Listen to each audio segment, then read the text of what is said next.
Bonjour les amis, c'est Michel, j'espère que vous allez bien. On se retrouve aujourd'hui pour une nouvelle vidéo, un nouveau tirage à la demande. Alors, il y a pas mal de demandes encore en attente, donc soyez patients, je fais le maximum, je vais essayer de les faire le plus rapidement possible, mais je ne peux pas aller plus vite que la musique, donc désolé pour l'attente. J'ai également d'autres tirages prévus, puisque j'ai envie de faire l'année 2020 par signe astrologique, donc avoir un petit peu une synthèse de ce qui pourrait vous arriver. Et puis il va falloir commencer à attaquer le mois de janvier, puisque on s'y approche.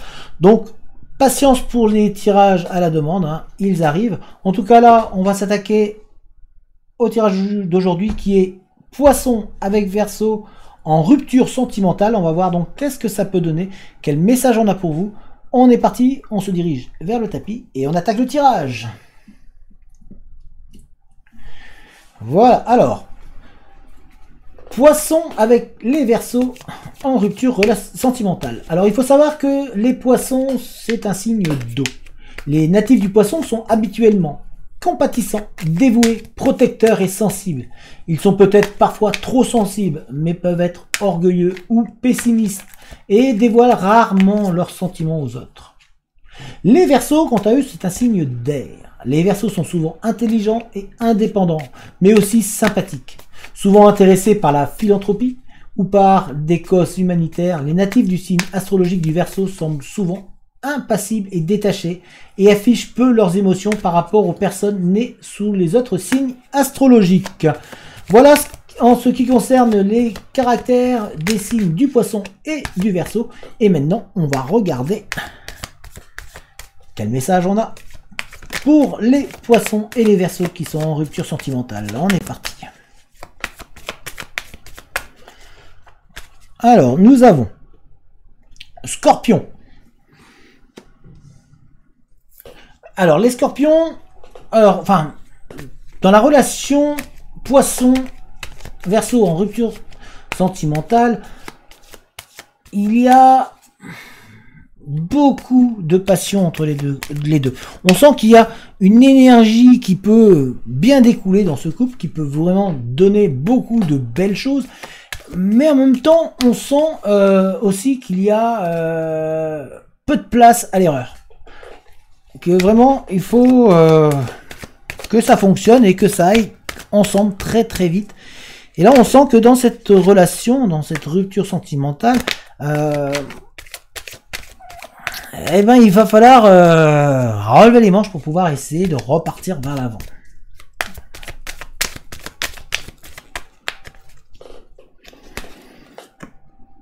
On a le cycle. On sent que vous êtes il y a un changement, il y a de la modification. On sent que dans cette union entre le Poisson et le Verseau, la rupture sentimentale peut permettre d'évoluer et d'avancer, de passer à autre chose, de peut-être rétablir un petit peu une meilleure harmonie.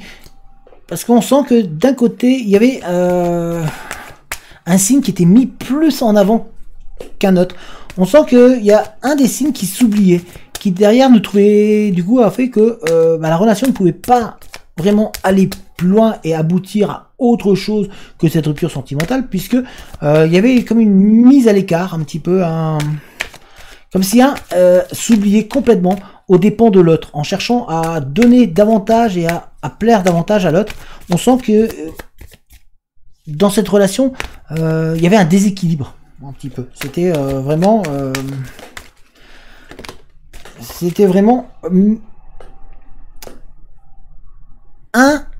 une des personnes du couple qui était mis au premier plan et l'autre vraiment très très loin derrière. On a ici Automne. Il va falloir essayer de se responsabiliser. Il va falloir essayer de trouver un compromis, de se trouver quelque part une certaine entente, d'être capable de se dire que moi aussi j'ai le droit d'exister. Donc il va falloir être capable de vous mettre davantage en avant, que les deux signes vraiment soient en équilibre et que vraiment les deux personnes du couple puissent avoir leur mot à dire et que en même temps il puisse y avoir un jardin secret de part et d'autre. On sent que d'un côté comme de l'autre, il y avait l'envie de plaire à l'autre, l'envie de donner à l'autre, mais en même temps il y avait un des signes qui était complètement éteint, ou presque éteint, qui mettait plus en avant l'autre que lui-même. Donc il ne faut pas s'oublier. Et or dans cette relation, on sent qu'il y a eu un oubli.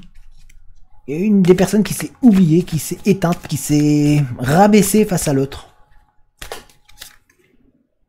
On a Uranus. Alors, il va falloir vraiment un changement radical et complet et voir le couple autrement. Changer la vision pour pouvoir avancer et offrir à l'autre le confort peut-être qu'il a besoin. Il y a un besoin d'une remise en question complète et totale pour pouvoir vraiment réussir à avancer. Il y a aussi une recherche de l'indépendance. On sent que un des signes, une des personnes du couple était vraiment quelque part plus indépendant que l'autre. Donc il va falloir que trouver quelque part vraiment un compromis de manière à faire que les deux puissent s'entendre et que les deux puissent évoluer ensemble. Mais pour ça, il faut pas s'oublier. Or, il y a un des signes qui était complètement dans l'oubli. À vouloir mettre l'autre automatiquement en avant, à vouloir plaire à l'autre, à vouloir faire que l'autre soit bien. Et du coup, l'autre n'arrivait pas à se retrouver en fait. Il y avait ce sentiment comme si d'étouffement. Il faut aussi avoir son espace. Nous avons Printemps, Ouroboros, Chronos. Alors là, ici, on nous dit qu'il va falloir apporter de la spontanéité, innover, apporter du changement dans cette relation, de manière à pouvoir faire qu'elle fonctionne et que ça puisse aller loin. On nous dit que c'est la fin d'un cycle. Il est temps de mettre une fin à ce cycle et que ça doit repartir sur autre chose de plus constructif. Qu'il va falloir que les deux s'y retrouvent, qu'il va falloir une entente entre les deux. On nous dit également qu'il va falloir être patient, qu'il faut éviter de rentrer dans une monotonie et dans une routine. Donc il va falloir vraiment que les deux soient mis en avant. Là, où dans cette relation-là, il y a un des deux qui était mis vraiment beaucoup plus haut que l'autre. Et on sent qu'il y avait un qui vraiment mettait l'autre davantage en avant. Du coup, il y avait pas de stabilité. Il y avait une recherche de stabilité, mais du coup, vous n'arriviez pas à pouvoir le trouver puisque tout était basé pour le confort des personnes, pas des deux. Donc il est important d'apporter un changement radical à ce niveau-là pour pouvoir faire que le couple puisse durer et repartir, surtout, parce que là il y a la rupture sentimentale, donc il va falloir repenser à soi. On sent que il y a une des personnes qui s'oublie là, dans cette rupture, il y a une peine, une tristesse qui est présente. Il va falloir retrouver un petit peu de confiance en soi, tout simplement.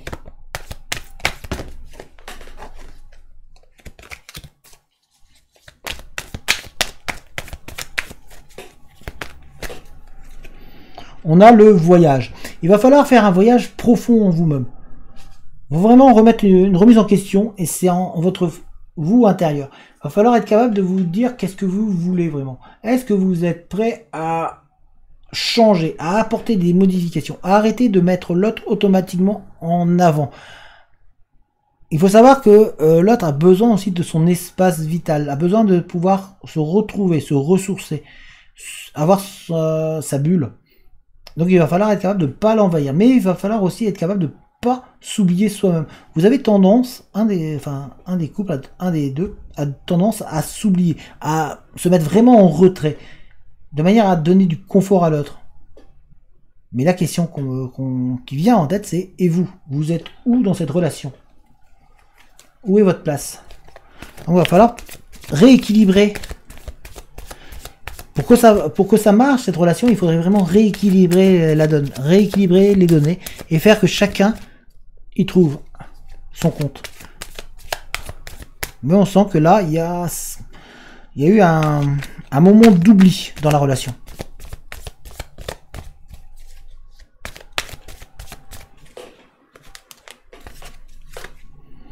On a la fuite. Il y a eu ce sentiment, quelque part, de ne pas trouver en face de soi quelqu'un de responsable. Il y a eu cette impression d'être trop mis en avant, d'être trop le seul à porter quelque part le couple, et du coup ça a fait fuir, ça a fait prendre du recul, ça a fait vraiment s'éloigner, ça a créé un blocage, et le blocage vient, comme il y a la rupture sentimentale, donc c'est très très dur de pouvoir repartir sur de nouvelles donnes. Il aurait fallu apporter la modification avant. Or, celle-ci est très très difficile actuellement, même si là vous êtes en réflexion dans comment pouvoir repartir sur des bases saines et solides, c'est tout simplement ne pas s'oublier. Là, c'est ce qu'on vous dit, vous êtes trop oublié, vous êtes zappé en fait dans la relation, et vous avez mis trop l'autre en avant, et quelque part vous avez presque été un petit peu par moments étouffant, puisque à vouloir absolument donner tout à l'autre, vous n'étiez plus dans le couple, on se demande où vous étiez. Donc il est important que en vous-même vous soyez capable de penser aussi à vous. C'est vraiment le message là qui ressort, c'est vraiment penser à vous. Où est votre place? On sent que vous êtes en train de vous chercher, que vous vous trouvez pas en fait. Cette relation là, il y avait un qui était mis vraiment très haut et l'autre qui était vraiment mis en retrait. On a dansé. Il va falloir apporter du mouvement, du changement en vous-même, pour vous-même. Déjà, que la relation reprenne ou pas, c'est important que vous repensiez à vous-même. Que vous soyez un petit peu égoïste et pensez un petit peu à vous. On sent que vous avez tellement mis l'autre en avant, voilà, c'est ce qu'on a dit au départ, vous vous êtes oublié. Et du coup, c'est important, c'est de repenser à soi, d'être capable de faire des choses pour soi, pour vous, sans être automatiquement obligé d'être avec l'autre. Remettez-vous au centre de votre vie et de vos objectifs.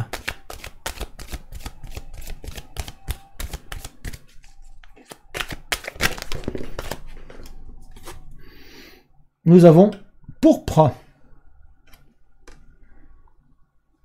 En vous, vous avez la réponse. On sent que vous êtes capable, et vous aviez pris conscience un petit peu que vous vous êtes oublié, que vous avez mis trop l'autre dans un niveau qui n'était peut-être pas le sien, que vous avez oublié de penser à vous. Vous êtes en train de prendre conscience des choses. On sent que vous le savez, en vous, qu'il y a cet oubli. Vous avez en vous le potentiel pour apporter du changement dans votre propre existence et dans votre propre vie, de manière à pouvoir donner un coup de fouet.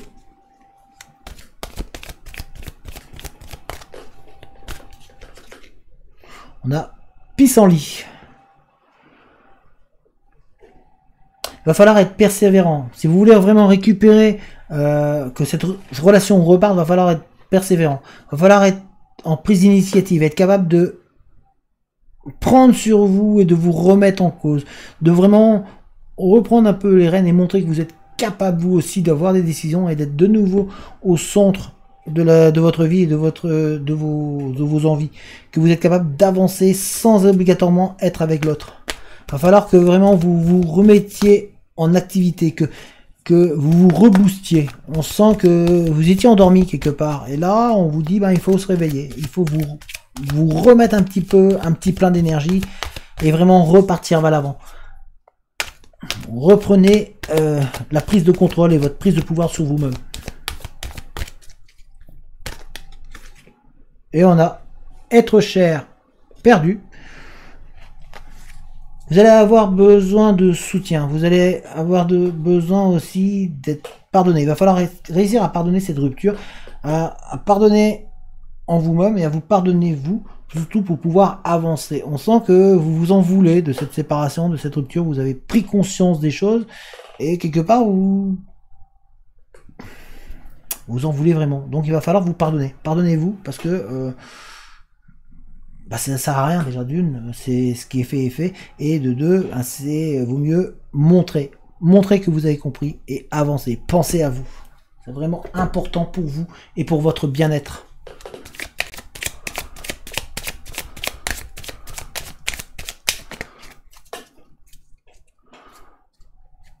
On sent que cette rupture vous a fait mal. Hein. Vous devez prendre conscience que vous devez pas vous oublier, vous devez penser à vous.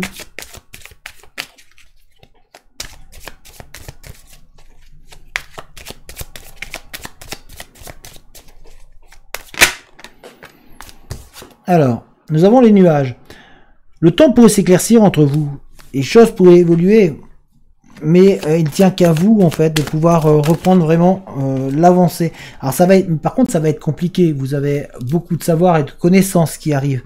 Parce que là, nous avons le livre avec tout le mécanisme pour l'ouvrir qui est complexe. Mais en vous, le fait de travailler sur vous, d'apprendre de cette histoire et de cette rupture ne peut que vous rendre plus fort, que vous repartiez ensemble ou que vous ne repartiez pas ensemble. Ça ne peut que vous donner de l'énergie supplémentaire de manière à rebooster. Si vous repartez ensemble, l'histoire pourra repartir sur de meilleures bases si vous en tenez compte des leçons, si vous retenez tout ce que vous avez appris, si vous êtes capable de ne plus vous oublier. On sent que en vous, vous pouvez aller vraiment très très loin, mais pour vous-même, c'est important. Cette rupture, quelque part, est un bien pour pouvoir vous élever davantage. Prenez conscience que vous devez toujours être mis au centre de votre vie. Ne vous oubliez jamais.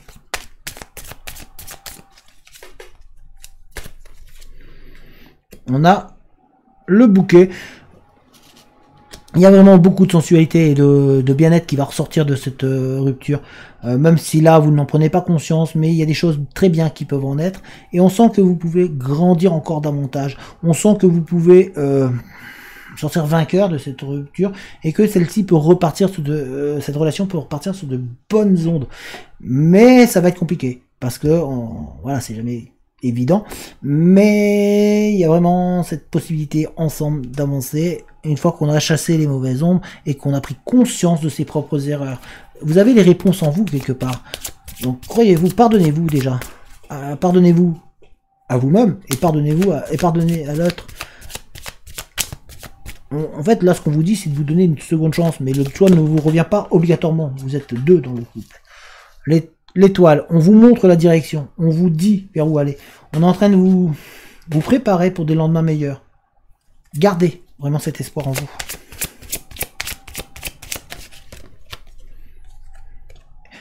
Il y a beaucoup de sensualité qui va ressortir de cette épreuve.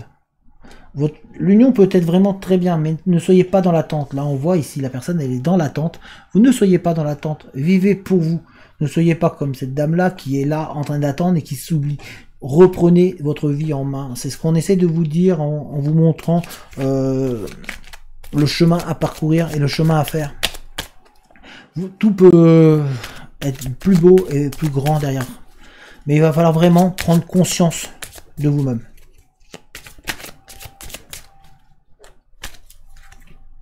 Et on a le poisson. Vraiment de cette histoire, donc là vraiment il y a beaucoup de tranquillité, d'apaisement qui peut en ressortir. Vous allez en ressortir très grandi de cette histoire. Cette relation peut vraiment repartir sur des bases saines et plus solides, mais il faut que vous soyez capable de vous remettre en cause, de vous remettre en question et surtout de ne plus vous oublier. Parce que dans cette relation, il y a eu une personne qui s'est oubliée et ça a créé un petit peu un déséquilibre. Et or, pour qu'un couple fonctionne, il faut que ça soit équilibré, il faut que les deux forces, faut que 1 moins 1 ça fasse 0, il faut que ça soit un équilibre parfait. Or là, il n'y avait pas il y avait un déséquilibre, il y avait un qui était mis trop en avant, l'autre qui était trop éteint, et on sent qu'il y avait de temps en temps, vous arriviez sur le terrain de l'autre, vous étiez trop présent par moment, pas assez par moment. Donc il va falloir vraiment trouver en vous-même les ressources nécessaires pour essayer de vous remettre au centre de votre vie et pouvoir vous-même avancer. Le couple peut se remettre ensemble et peut très bien avancer, ça va être très compliqué. Mais c'est possible, il va falloir accepter de se pardonner, de pardonner à l'autre. Retrouvez un peu de sérénité, ne soyez pas dans l'attente obligatoirement de l'autre, vivez aussi pour vous, et vous allez voir que derrière tout peut rentrer dans l'ordre et peut s'apaiser. Voilà, donc je vais remonter pour finir la vidéo. Donc voilà pour le tirage, alors désolé encore pour l'attente, hein, ça a été un peu long, il y a encore beaucoup de tirages à faire. En tout cas, j'espère que ce tirage vous aura parlé, j'espère que ça aura répondu à la question de la personne qui m'a demandé ce tirage. Je rappelle, c'est un tirage d'ordre général, donc c'est vraiment pour tout le monde. Après, il faudrait un tirage plus personnalisé, ça c'est faisable. Le lien pour me contacter, l'adresse mail est dans la description. N'oubliez pas que dans la description, vous trouverez un lien si jamais vous avez envie de soutenir la chaîne. Le lien est dans la description pour aller vers... Enfin, il y a une cagnotte en fait, voilà, tout simplement. Je prépare aussi des tirages pour l'année 2020, voilà, pour tout simplement faire un tirage général par signe astrologique pour savoir les énergies du jour, qu'est-ce qui peut advenir pendant l'année 2020. Et on va bientôt attaquer aussi le mois de janvier par signe astrologique. N'hésitez pas surtout à vous abonner si jamais c'est pas fait. Voilà, le lien, vous cliquez sur le bouton abonner. On est 2000, un peu plus de 2000. Donc merci à vous de me suivre, vraiment merci du fond du cœur. N'hésitez pas non plus à activer la cloche des notifications, comme ça vous êtes mis au courant dès que je mets une vidéo en ligne. Merci pour toutes les personnes qui mettent un j'aime sur les vidéos, vraiment ça fait plaisir et ça aide la chaîne à être mise en avant. Donc merci à vous. Merci à toutes les personnes qui partagent mes vidéos. Et surtout, merci pour tous les commentaires bienveillants que vous laissez. Parce que les commentaires sont là pour échanger. Du moment que ça reste dans le respect et dans la bienveillance et que c'est constructif, voilà, n'hésitez pas. Les commentaires sont là pour qu'on puisse échanger entre nous. Et si jamais vous voulez me contacter par mail, mon adresse est dans la description. En tous les cas, je vous dis à très bientôt. Et je vous souhaite une bonne fin de journée. Allez, ciao tout le monde!